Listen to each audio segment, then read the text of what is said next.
Hello, welcome to Lemon Studios, where we talk anything and everything entertainment. I'm, of course, the Lemon himself, Zeke Lemon, and this is my review from Monday Night Raw of July 22nd, 2024. But before we get into that, let's get the house clean out of the way, shall we? I'm going to leave a like. Comment below, let me know your thoughts on Monday Night Raw this week, and of course, hit that subscribe button as it helps me grow into my YouTube career. I would greatly appreciate it. Now all that out of the way, let's get into the review. So we are officially 1 week away from SummerSlam after Saturday.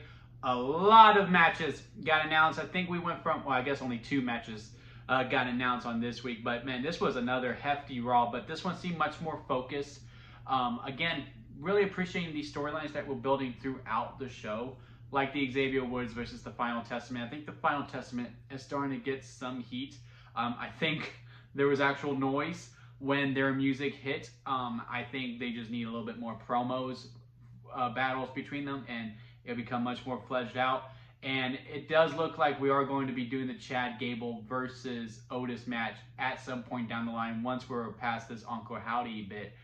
I would assume that we maybe get the Wyatt 6 debut at SummerSlam, but now we're at 7. I only see us maybe getting 1 or 2 more matches because I think we need a match for the pre-show. Maybe we do 2 matches on the pre-show. I don't know.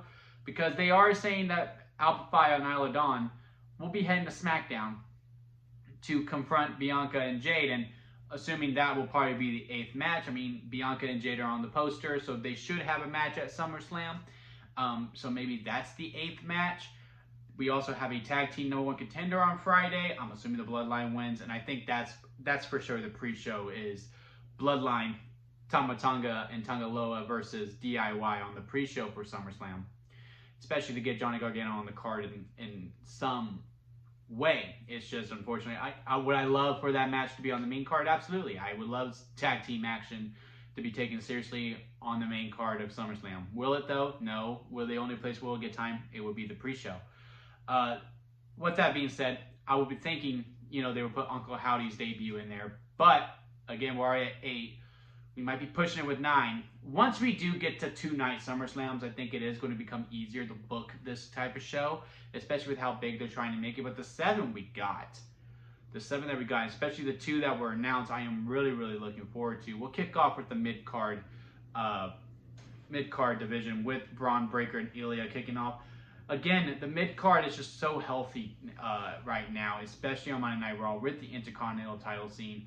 We'll see past SummerSlam what LA Knight could do with the U.S. title, assuming that he does win it at SummerSlam, and we can have a full-time champions for both mid-card champions, and see how the mid-card is on both SmackDown and Raw. Because right now, the SmackDown mid-card division hasn't really been able to do much because, their champion hasn't been around.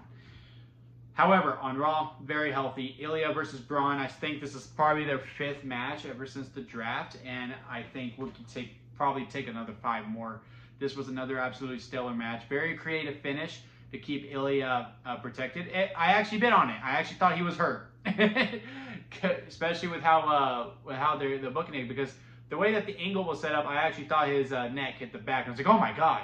And then the ref stoppage. There was no X though, and after reading up on it, it was a work. So yeah, we're gonna do Braun versus Sami 1-on-1 at SummerSlam. Braun Breaker is most likely going to win this, especially with some of the storyline seeds that they planted on this episode with Sami Zayn going to help Jay, reuniting them. He's going to lose the IC title, their team up. It's going to be a long road because I think, Roman's first match back will be at Survivor Series, and I really would hate it if the Usos just agreed to join back up and also just to forgive Roman. That would seem very pre-era type WWE. I would like a little bit more of a build with it. Again, couple months down the road, like going, hey, Roman tries to go 1-on-1, he loses. He's like, oh man, I need help. It really wasn't all me, to fix that psyche of him, and him trying to regain the graciousness of the Usos.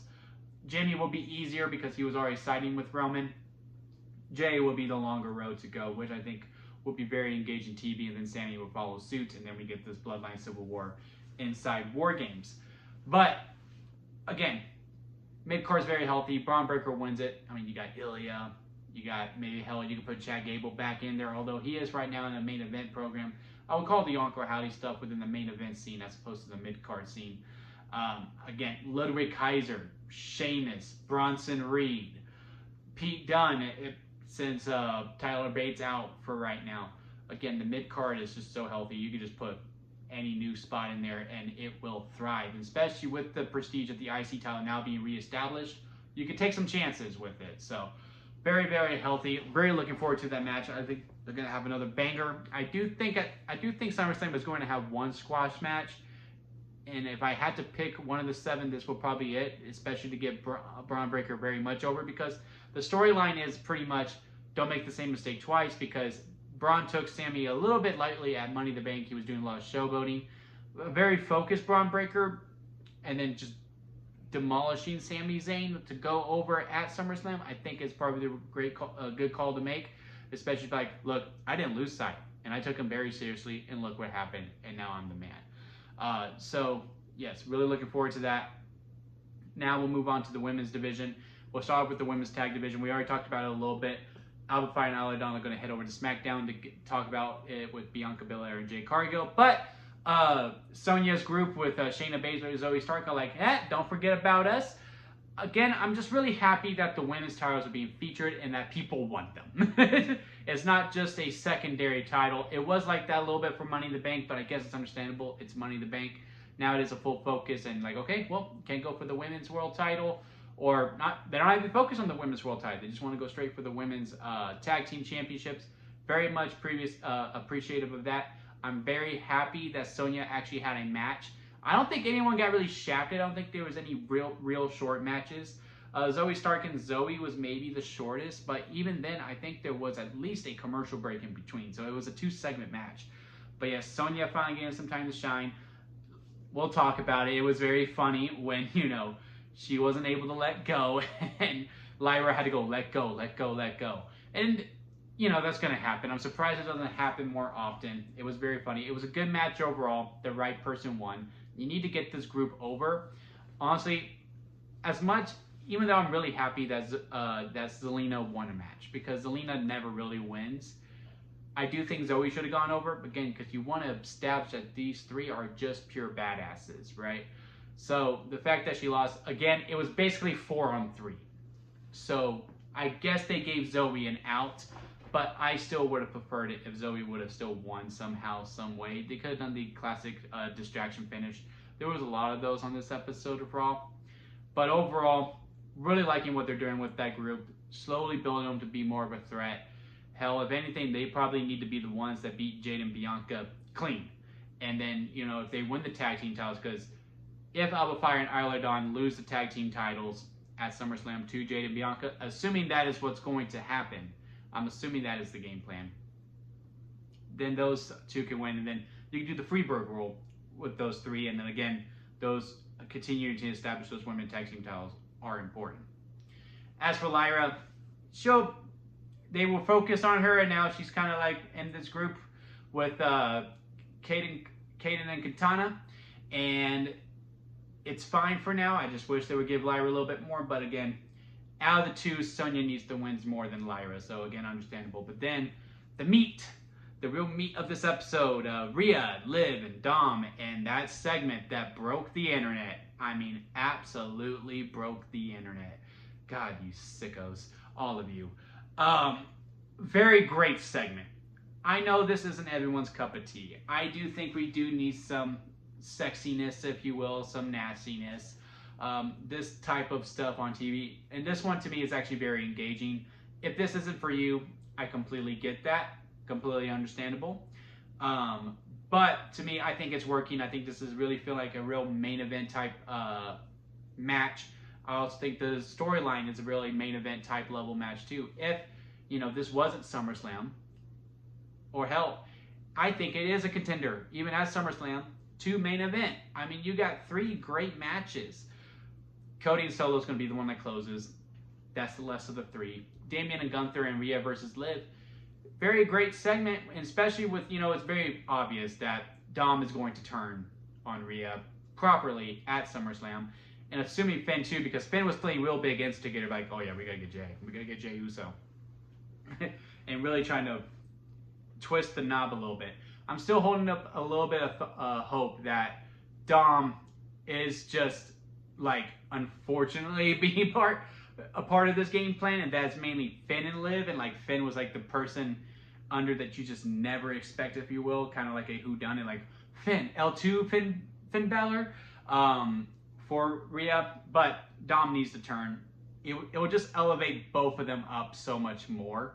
Liv as a heel, Rhea as a mega baby face, as if she wasn't a mega baby face alone, but this will even push it even more over the edge. And I'm really looking forward to the match. And again, another very great segment. And again, it broke the internet. Y'all seen this segment. Y'all know exactly why the internet's broken. Again, you sickos, get some help, pray. But I also understand. Now, the tag team division for the men's is completely non-existent on Raw for now. We did talk about it. At least they were in the main event with Jey Uso and Sami Zayn. They lost. Maybe when Sami loses, Jey and Sami go for the tag titles for a little bit. I don't know, but again, they won those belts from Awesome Truth, and then it was just there has been nothing since. JD and Finn Balor had just been playing 2K ever since, and I just wish the tag division was taken more seriously. But we'll get to the main event portion of Raw, and that was CM Punk and Drew McIntyre, and then Gunther and Damian. We'll talk about Gunther and Damian first. They are really hyping this match between Gunther and Damian. They were showing the graphic for it, I swear, like 5 times. It could have been a drinking game with how much they were showing that graphic to be like, this is our World Heavyweight Championship match. I think they did it. Last week's segment, they both knocked out of the park. There was no what chance. There was some in the beginning, but it was the start of Raw. The crowd is just too rowdy at the beginning. If it was back in the middle, I think the what chance would have died out a little bit more because the show was already so fire. But it was a great opener. Gunther talking about, it's like, yeah, I meant what I said. Damian, come on out here, give me the belt. You don't deserve this. And then, gives that saying of, show me a person, they're friends, and I'll show you who they are, something like that. And then, that's how he gets to mess with Judgment Day. Now Finn Balor won some against Gunther. I'm really looking forward to that match next week. Damian comes out and says, you know what, enough words. Let's just scrap, And they start fighting. They fight through the commercial break. They keep fighting when they come back. They both get banned. Again, they're doing really good. I'm more looking forward to Gunther versus Damian than I am Solo versus Cody right now. And the storyline's great. I really don't know who wins. I truly don't, because a storyline like this is the key of the good guy needs to win, because, bad guy, if you're going to be a dick, you're going to get what's coming, because the good guy is going to prevail, and it's a classic storyline. But man, the way they are promoting Gunther, I'm just like, man, I think it might be his time, and I am kind of curious to see how, this true heavyweight, as the heavyweight champion, who's all about the wrestling as opposed to the entertaining part of it. I really like the video package with him going, look, Seth broke his body trying to defend this title. Drew couldn't stay focused enough to keep it more than 5 minutes, and Damian, he just ain't doing it. I think Damian has been doing a great job as World Heavyweight Champion, but in the eyes of Gunther, yeah, he doesn't think he's cutting it, and seeing Gunther with that title is very intriguing to me. So again, I could go either way. I really don't know who's going to win. I just can't wait to watch it. And when a 2 count happens, I really don't know if the person's going to kick out after 20 plus so minutes, assuming it's not a squash, because now I think it does need to be an even fight between these two with the storyline they're portraying. But great job with this World Heavyweight Championship program between 2 new people that are not established yet, who are definitely established now and will be even more established after next Saturday night. Now, the main event, the true main event. Drew versus Punk. Punk finally announces he's cleared. Drew's coming out, he's like, all I want to do is fight you, but not tonight, because Adam Pearce says when he comes out, goes, look, Punk versus Drew McIntyre is happening at SummerSlam, but if y'all lay a finger on each other before then, the match is off. So that adds intrigue for, next week with, the whole rules segment, which I'm kind of curious to see how it goes. I wonder if he is going to make it no holds barred or if he will make it strict, because Drew versus Punk is going to be more than one match program, right? They're not going to get all out here. Bad Blood is made specifically for them, where it does close out inside Hell in a Cell. So I can see Seth being very strict with the rules, making sure that it is a wrestling match for part 1, and then we can start getting crazy with the weapons in part 2 and 3. But another great segment, super amped for it. I mean, it's been what? since April, even before that, really. They were kind of building this up since January, because Drew and Punk had that segment before the Rumble, and then, you know, Drew broke Punk's arm because, you know, he prayed for it and it happened. So really, 8 months we've been building this program, and again, I'm just really looking forward to it. All the SummerSlam matches seem very, very promising. They have done very good with this build. Another fantastic Raw. We'll see if SmackDown can respond. SmackDown's just struggling a little bit, but man, Raw continues to knock it out of the park. Cannot wait for next week on Sci-Fi because of the Olympics. But yeah, let me know what y'all thought of Raw down in the comment section. If you did like this video and you made it this far, please leave a like. I do appreciate it, and hit that subscribe button as we do continue on this ride with WWE. And don't forget to squeeze the day, guys, because life is too short to not live it to your full potential. So squeeze every opportunity that you can. And until next time, I'll see you here at Lemon Studios.